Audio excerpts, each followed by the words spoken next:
We back. It was good as Jet, and welcome back to Do Not Take This Cat Home. So in the last episode of this, we found 2 out of 40 endings. How did I not catch that the first time? So we got ending 0, it begins, and ending 15, self care buddies, and that was something. We still have the continue button, so alright, let's press continue again. Let's see what happens. You're walking? Right, of course. It's the first time in a while that you felt like going out. And you're actually glad you did. The weather is absolutely perfect today. That's a good sign, right? Maybe your luck is finally starting to turn around. You tentatively allow yourself to feel excited for the possibilities of where you could go, what you could do, maybe even who you could meet. You're so deep in thought that you almost miss it. What was that? Wait, I already did all this. What if we don't take the cat home? Sadly, as cute as the cat is, you never take this thing home with you. You can't just take it home with you. You're a responsible adult. You are, with the rent and bills to pay for, not to mention you need to buy food and to survive too. Because no one can care for a cat long term, right? You can barely afford this little outing on your day off. What to do? What if we leave them? You don't think it's a good idea to get the cat's hopes up after of having someone look after it if you're not willing to commit? What if it gets attached and somehow tracks you back down to your home? What was that? Sorry, see you around, I guess. You stand up, the cat watching your every move. You make it halfway out of the alley when the cat meows almost pitifully at you. Ignore it. Nope, you need to nip this in the bud and get on with your day. It's what's best for the both of you. Leave the alley and continue on your way. Wait, what was I doing? In all the excitement of dealing with your furry dilemma, you've forgotten that you still hadn't decided on what you were going to do for your day off. Go to the dog park. You decide to take a stroll in the park or something. The only one within walking distance is the nearby dog park. You think it'll make you feel better. First, you get to see a cute cat today. Now you get to see a cute dog. Several of them, in fact. The park is bustling with owners and their canine companions, playing frisbee, fetch, running, jumping, even napping. Such cuties, whatever. Like you'd want anything to do with these mangy mutts.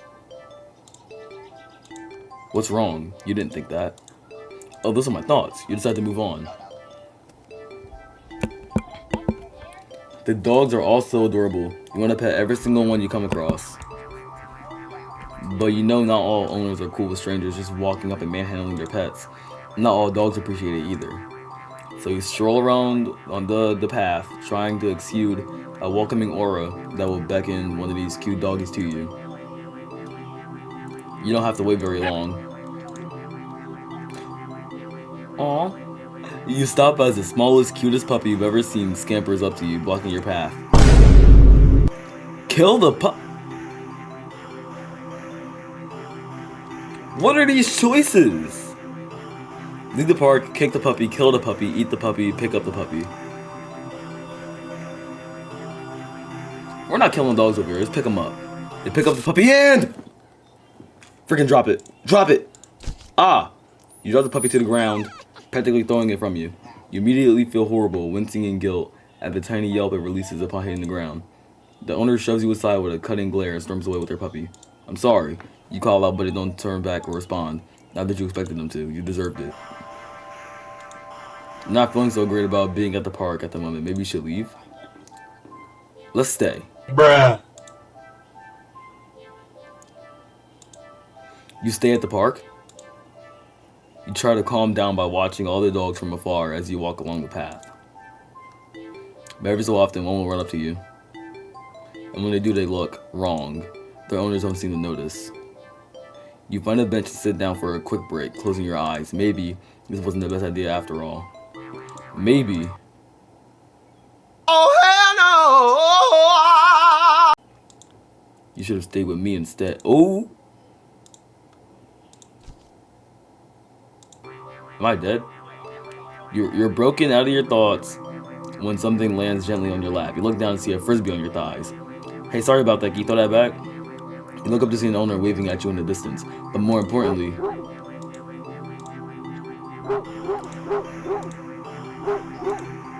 a series of excited barks jerks your gaze forward, and you see a large dog sprinting towards you.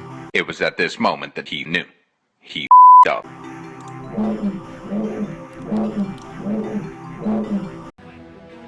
Oh, hell no!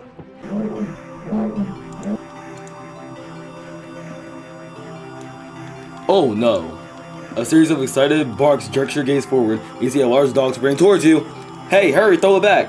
Oh, leave! Good, and don't come back.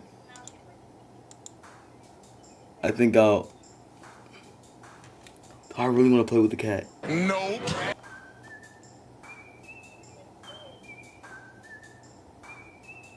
Let's go watch a movie.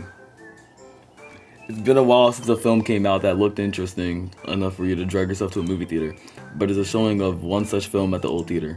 The movie was a little too niche to be picked up by the new cinema that opened right across the street. That's okay though, you're not exactly a fan of the crowds. Nothing ruins the experience of watching a new movie for you than more than a noisy audience.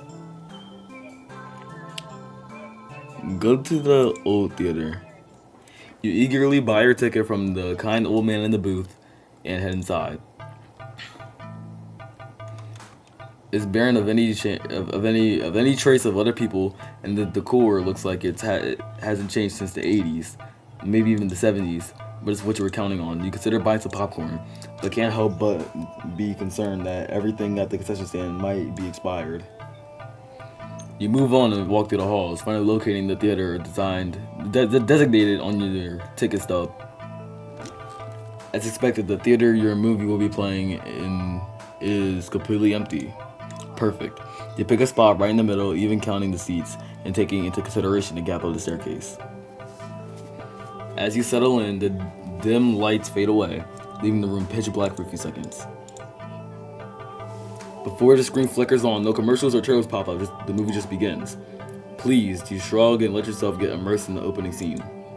But just as you're getting into the premise, the doors open behind you, momentarily casting light into the room and ruining the atmosphere. You hold in a frustrated sigh. It's a public establishment after all. The place can't exactly afford to stay open if you're the only customer. You try to refocus on the movie, but you sense the new presence slowly shifting around the theater before heading in your general direction. What? You gape in utter disbelief as the stranger shuffles down the aisle, only to sit right in front of you. There's no one else here and plenty of places to sit. The stranger's also unusually tall, even with the stadium-like arrangement of the seats being on a somewhat steep incline. They're completely blocking your view. Move, sucker! You hate confrontation. You can already feel your palms starting to sweat at the idea of it. Your throat's closing up and your body's starting to shake. You've always been more of a fighter than a fighter, but you pay for this ticket. You've wanted to watch this movie for ages, and now this total stranger's movie has ruined the entire experience for you. You're all alone in this theater. There's no one else who will help you if something goes wrong. But you're angry enough that you ignore the signs of your body begging you to put as much distance as you can between yourself and the stranger.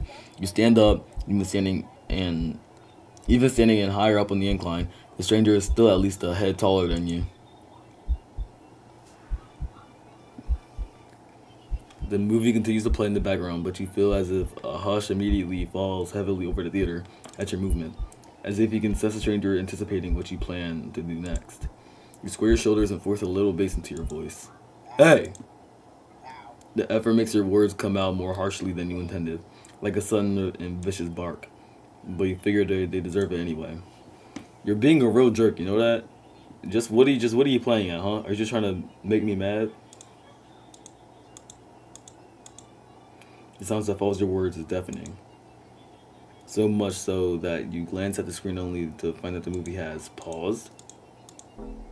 Your attention is ripped back to the stranger in front of you as they shift slightly, like a small animal trying to desperately anticipate the moves of a predator. You don't move an inch. You don't look away. You don't dare to blink. Oh no, those eyes! Instead, your eyes widen as as the person's head turns. And turns some more. Then turns more beyond what should be possible, neck bones cracking. They face you directly.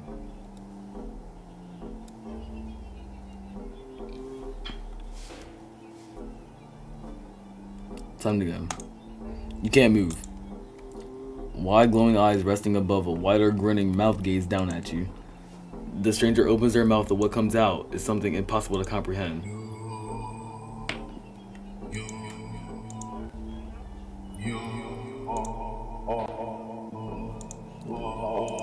It's the cat. It's the cat. The voice is endlessly deep and creaks like a weighty door, foreboding and oddly melodic, alluring. But it also snaps you out of your terrified trance before you know it, you're already out the door. You run through the halls of an empty theater, heading for the exit.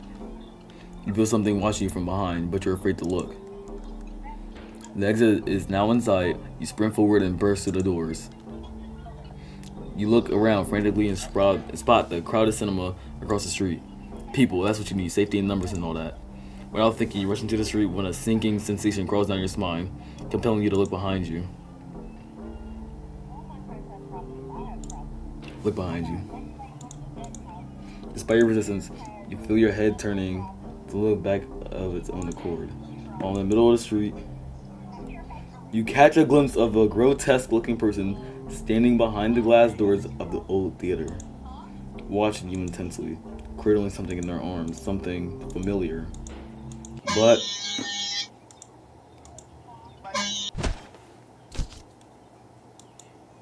a glimpse is all you get as the truck speeds forward and crashes into your body. Okay, what ending is this? You're killed on impact, your body splattered across the road and crushed further under the heavy tires. Ending 16, poor screening arrangements. That was freaking crazy. Hold on. This game is low-key kind of good, y'all. Hold on. You go to the old theater and enjoy a film with an interesting stranger. Let's try it one more time. Take the cat home. Let's skip all the way. Do something with the cat. Like what? Pet him. It's not every day that you have access to a cute, fluffy animal. What else is there to do but pet it to your heart's content? You sit on the floor in your living room and click your tongue to call the cat over. The cat dashes over to you, immediately climbing into your lap. Poor thing, you just want some attention, do you? Alright. You carefully pet the cat and rub behind an ear, a scratch under the chin, a smooth sweep along the back. You keep petting the cat in your lap, enjoying this bonding time together. But the cat starts to get restless after a while. Let's do something else. What if I go back to petting it? No. We're not going to clean it because that was crazy. Feed him. The cat looks hungry, so you decide to feed it. You're regretting not shopping for food earlier as you don't have much left. Grocery shopping day is tomorrow after all. Head to the kitchen to click your tongue, ensuring the cat follows after you. It leaps nimbly onto the kitchen counter and watches as you search for meal options. Let's see. You can find some things that you expect. A can of tuna in the pantry, some leftover meatloaf in the fridge, and what's that? You realize there's a tightly sealed Tupperware on the bottom shelf of the fridge. You don't recognize it. A foul odor is linking from the container. Whatever's inside can't be safe for human consumption. But the cat seems excited about it, practically salivating over it. Still, you're the caretaker here. You're the one who needs to decide what's best to feed a hungry cat. So you'll feed it tuna. Frick. Cats like fish, right? Shrugging, you take out the tuna for the cat and the meatloaf for yourself. You put the frankly ominous container back in the fridge. The cat looks a little disappointed. Tough. You'll need to dispose of that weird whatever it is later. You open the tuna and spoon it onto a small saucer. You put the saucer on the kitchen counter next to the cat. You don't think you should be encouraging it to eat up there. But you figure it'll make up for electing not to feed it the toxic goop it wanted. The cat looks like it finds a tuna. Acceptable. You'll take it. Eat up, kitty. As the cat digs into its meal, you go about heating up the meatloaf inside the microwave. While setting up the time, you hear... You turn and see that the plate is completely empty. Whoa, that was quick. You need to pace yourself. What the... You watch, baffled, as the cat continues to hiccup, causing little bubbles to flow out of his mouth. It's kind of cute. Okay. It's okay. You can process this. It's not completely out of the realm of what's possible, right? Right. But it's not to think too hard about it. Soon enough, the room is full of the floating bubbles. The cat releases a final, tiny bubble before yawning, laying down right there on the counter. Well, glad you enjoyed it. The bubbles haven't left the room or popped. They seem to be pretty resilient. Wait, what? What's that? As one of the bubbles float closer to you, you see that there's actually something inside it. A tiny, furry fish? This is just getting weirder and weirder. Still, you can't help but marvel at the impossible wonder in front of you. You lift a hand. Don't... Oh, I'm an idiot. You extend a finger towards the bubble. Carefully press it against the surface.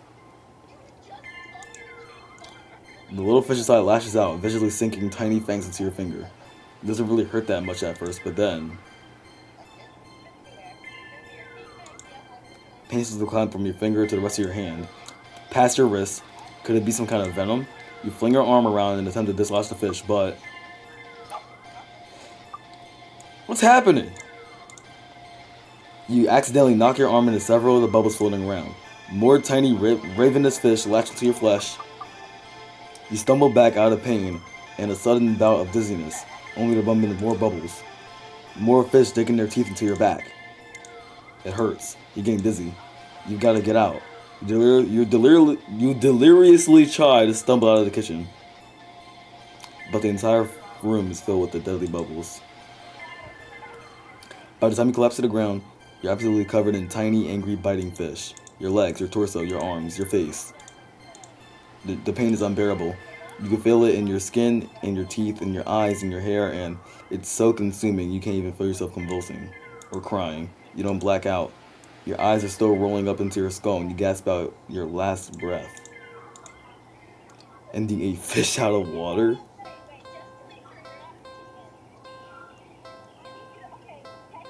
Oh no. Alright, I've been recording for 18 minutes. Alright, I'll do one more. One more. Okay. Let's see if we don't take him home again. Let's play with him. You just want a little attention, don't you? The poor thing must be bored sitting in that box all day. You're not sure you're much of an interesting companion, but you're willing to do your best.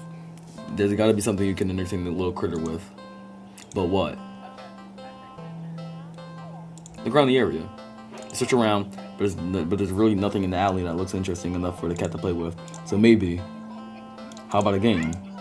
You decide on a game you've known since childhood. Red light, green light, a classic. Teaching a cat how to play might be a little bit of a challenge, but you get the feeling the feline's natural hunting instincts will help it along. You walk to the entrance of the alley, the cat meowing at you. Don't worry, I'm not going anywhere. You exaggerate your movements, covering your eyes with your hands and turn around. 1, 2, 3. Red light. You spin around. The cat hasn't left the box, tilting his head at you in a curious fusion. Keep playing. You try again. This time you go a bit slower. 1, 2, 3.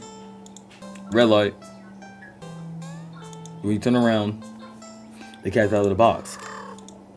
The cat freezes under your stare as if it thinks you can't see it if it doesn't move. So cute. Satisfied that the cat is getting the hang of the game, you turn around, speeding it back up. 1, 2, 3. Red light. You turn around. Oh, the cat is a few steps away from the box now, peeking out from behind a dumpster. Its eyes trained rather intensely on you. Well, at least it's having fun. You turn again and feel a sudden chill run down your spine. You feel silly, but you can't help counting just a little faster this time. 1, 2, 3, red light. Rolling around after saying red light, you look at the cat. It's halfway down the alley closer to you now, but it's as if the perspective of what you're seeing is off somehow. Doesn't the cat look a little bigger? Its pupils are thin slits now. Something's not right. The cat meows at you again, but it sounds much deeper than earlier. It's crouched down as if poised to lunge forward. Your breath shudders a little as your heart starts to race. Your foot instinctively shifts back. Hell no! You freeze immediately. The cat looks impatient. It wants you to keep playing, but you go up and turn around, swiftly counting and turning again as you gasp out. 1, 2, 3, red light. The ground shakes as you whirl back around to find yourself staring at a long surface of black fur. You slowly look up and up and up. Good evening.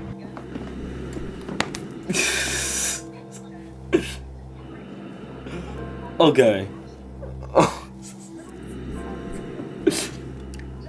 Oh, it's moving. I was about to say this game isn't scary, but like it's moving. Okay, that's unsettling. To see a giant shadowy figure leering down from its position hunched over you, fangs dripping with saliva, claws crushing into the concrete walls of the alley.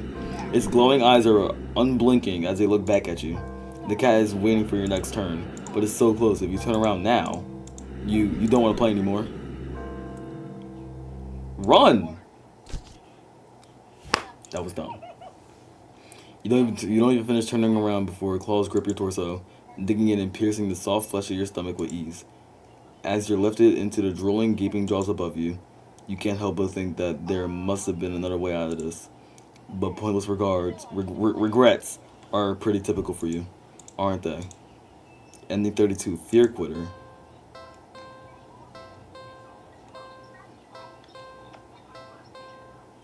This game is actually insane.